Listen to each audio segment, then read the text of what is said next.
Assalamualaikum warahmatullahi wabarakatuh. Waalaikumsalam warahmatullahi wabarakatuh. Puja dan puji syukur kita tak lupa pula kita ucapkan kepada Allah Subhanahu wa taala yang mana Ia telah memberikan kita kesempatan untuk bisa berkumpul pada saat ini. Dan salawat berlimpah salam tak lupa pula saya ucapkan keharibaan baginda Rasulullah SAW yang mana Ia telah membawa kita dari zaman kegelapan hingga zaman yang kita rasakan pada saat hari ini. Dan kemudian kami dari mahasiswa FEBI Fakultas Ekonomi Bisnis Islam UIN Sumatera Utara ingin mempresentasikan makalah kami, makalah aspek hukum yang mengenai jaminan dan pengkreditan. Dan di sini sebelum saya memulai presentasi kami ini, saya akan mengenalkan kami satu persatu, dimulai dari saya Fatma Hidayati Lubis, dan di samping saya Lili Devitasari, dan kemudian ada Mbak Maisara Tambunan, dan kemudian di sebelahnya ada Bang Marapapa. Jadi sekarang saya akan menjelaskan sebelum masuk ke dalam intinya. Di sini saya akan menjelaskan mengenai pengkreditan. Jadi pengkredit itu di sini ialah bisa disebut juga pinjam meminjam yang dalam kegiatan perbankan Indonesia itu disebut sebagai kredit. Dan kemudian salah satu kegiatan usaha yang pokok bagi bank konvensional adalah berupa pemberian kredit dan dikenal dengan sebutan kredit perbankan. Dan kemudian apa itu jaminan? Jaminan adalah pernyataan kesanggupan seseorang untuk menanggung pembayaran kembali suatu utang. Jadi mungkin itulah penjelasan ringkas mengenai apa itu pengkreditan dan jaminan. Dan untuk selanjutnya akan dibahas oleh Mbak Lili Devitasari, yaitu mengenai pengkreditan bank. Mungkin Mbak Lili bisa dijelaskan secara rinci. Terima kasih moderator atas kesempatan yang diberikan pada saya. Setelah dijelaskan oleh moderator sebelumnya, saya akan menjelaskan lebih rinci tentang perkreditan bank. Jadi kredit itu dari bahasa Yunani yaitu kreder, yang jika diterjemahkan dalam bahasa Indonesia menjadi kredit, yang artinya ialah kepercayaan. Jadi apabila dipandang dalam sudut ekonomi, kredit adalah penundaan pembayaran. Maksud penundaan itu ialah pengembalian atas penerimaan uang atau barang yang tidak dilakukan bersama pada saat penerimanya, tetapi pengembaliannya dilakukan pada masa yang telah ditentukan. Jadi di sini kredit itu ada unsur-unsurnya. Jadi unsur kredit ada kepercayaan, tenggang waktu, degree of risk, dan resiko dan prestasi atau objek. Jadi di kredit itu juga ada penggolongannya, Mbak. Jadi penggolongan itu ada 5. Ada kredit lancar. Kredit lancar itu kredit yang perjalanannya lancar atau memuaskan. Yang kedua ada kredit dalam perhatian khusus. Itu kredit dalam perhatian khusus yang selama 1 sampai 2 bulan mutasinya mulai tidak lancar, debitur mulai menunggak. Yang ketiga ada kredit tidak lancar. Jadi kredit tidak lancar itu kredit yang selama 3 atau 6 bulan mutasinya tidak lancar. Misalkan pembayaran bunga atau utang pokoknya itu tidak baik. Jadi usaha-usaha approach telah dilakukan tapi hasilnya tetap kurang baik. Yang keempat ada kredit diragukan. Kredit diragukan yaitu kredit yang telah tidak lancar dan telah pada jatuh temponya belum dapat juga diselesaikan oleh debitur yang bersangkutan. Dan yang kelima ada kredit macet. Kredit macet sebagai kelanjutan dari usaha penyelesaian pengaktifaan kembali kredit yang tidak lancar dan usaha itu tidak berhasil. Barulah kredit tersebut dikategorikan dalam kredit macet. Selanjutnya ada prinsip-prinsip dalam pemberian kredit. Jadi di sini lembaga keuangan itu tidak asal memberikan kredit atau pinjaman kepada nasabah atau si peminjam. Jadi di sini ada lembaga itu melihat ada prinsipnya, yaitu ada 5C namanya. Jadi di sini sudah digunakan selama bertahun-tahun. Yang pertama itu ada karakter, watak. Jadi kalau misalkan watak itu faktor yang sangat penting untuk dipertimbangkan. Jadi misalkan si peminjam curang atau tidak jujur atau inkompetens, maka kredit tidak akan diberikan kepada lembaga keuangan. Jadi selanjutnya ada kapital atau modal yang berhubungan dengan kekuatan keuangan dari si peminjam. Ada beberapa cara untuk menentukan conditions. Jadi di sini dapat dilihat apakah kemampuan debitur untuk mengembalikan pinjamannya. Jadi apakah kedua belah pihak baik bank maupun debitur menyusun kontrak yang memuat hal-hal yang berkaitan dengan kredit, biaya, dan bunga. Jadi bank berhak mengetahui tujuan dari pinjaman. Selanjutnya di sini akan dibahas. Terima kasih Mbak. Itulah yang dapat saya sampaikan. Saya kembalikan kepada moderator. Jadi mungkin kita rasa sudah cukup jelas apa pertimbangan menaik kredit itu ya dari Mbak Lili. Mungkin untuk selanjutnya mengenai kredit bermasalah dan jaminan kredit bank yang mungkin di sini akan disampaikan oleh Mbak Maisarah Tambunan. Ya, dipersilakan Mbak Maisarah. Terima kasih kepada moderator.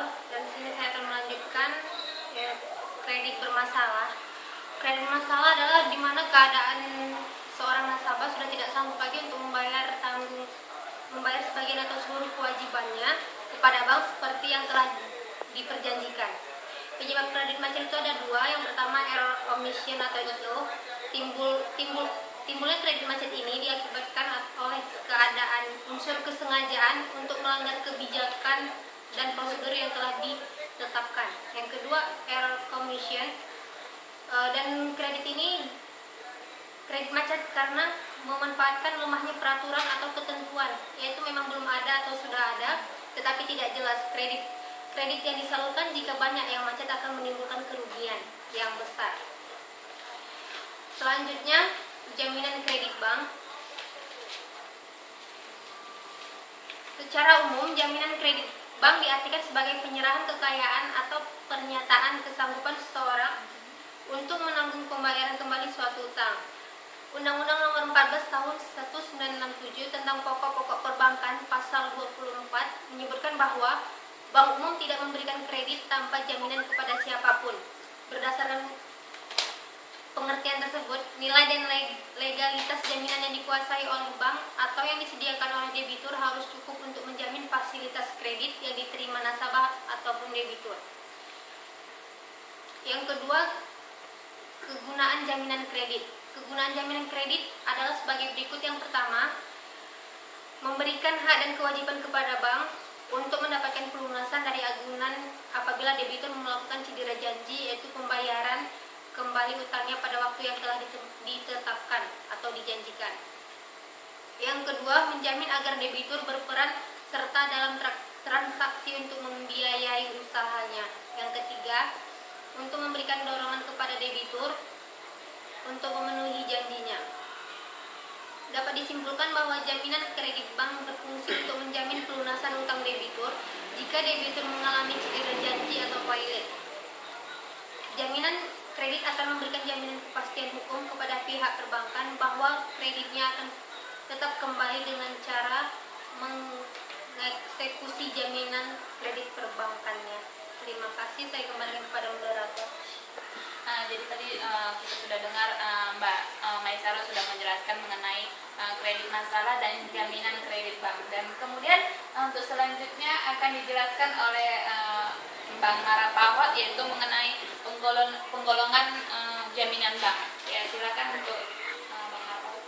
Oke, terima kasih kepada moderator yang kami persilahkan. Yaitu saya akan menyambung pembahasan kami, yaitu penggolongan jaminan kredit. Dalam penggolongan jaminan kredit ini ada beberapa hal, yaitu yang pertama jaminan karena undang-undang dan karena perjanjian. Jaminan karena undang-undang adalah jaminan yang dilahirkan atau diadakan oleh seperti jaminan umum dan hak retensi dalam pasal 1132 dan pasal 1134 ayat 1. Sedangkan jaminan perjanjian adalah jaminan yang dilahirkan oleh perjanjian yang diadakan pada para pihak sebelumnya seperti gadai, hipotek, dan tanggungan dan fidusia. Kemudian jaminan umum dan jaminan khusus. Dan yang ketiga itu jaminan yang bersifat kebendaan dan jaminan perseorangan. Yang bersifat kebendaan adalah jaminan yang berupa hak mutlak atas sesuatu benda. Sedangkan jaminan perseorangan adalah jaminan yang menimbulkan hubungan langsung pada perseorangan tertentu. Kemudian yang keempat, jaminan pokok. jaminan utama dan jaminan tambahan.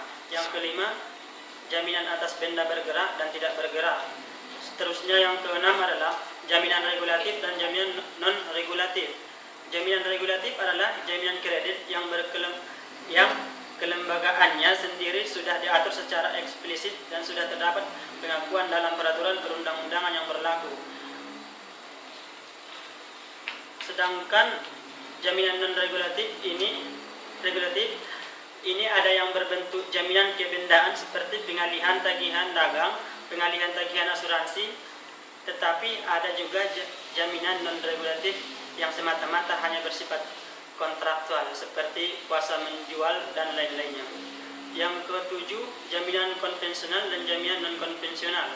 Jaminan konvensional adalah jaminan yang peranata hukumnya sudah lama dikenal dalam sistem hukum kita. Sedangkan jaminan non-konvensional adalah bentuk-bentuk jaminan yang eksistensinya dalam sistem hukum jaminan yang masih terbilang baru sungguh pun sudah dilaksanakan secara meluas. Kemudian yang ke-8 atau yang terakhir adalah saham sebagai agunan tambahan. Kemudian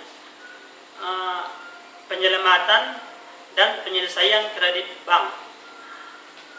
Yang pertama itu penyelamatan kredit bermasalah tersebut dilakukan dengan cara yang pertama ada penjadwalan kembali, yang kedua persyaratan kembali, dan yang ketiga itu penataan kembali.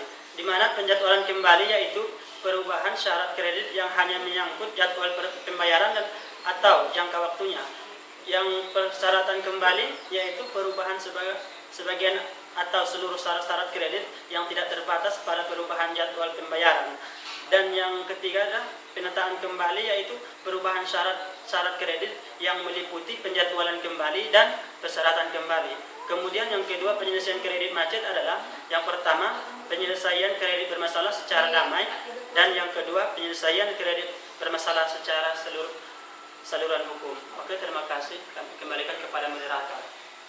Jadi seperti yang sudah kita dengar tadi penjabaran dari Mbak Dewi Lasari dan Mbak Mahyara Tambunan ataupun Bang Farah Pahot, mereka sudah menjelaskan itu mengenai semua keseluruhan tentang pengkreditan dan jaminan. Jadi di sini saya akan merangkum semuanya, yaitu di mana tadi bahwa istilah jaminan ini merupakan terjemahan dari bahasa Belanda yaitu zekerheid, sedangkan istilah zekerheid digunakan untuk hukum jaminan atau hak jaminan.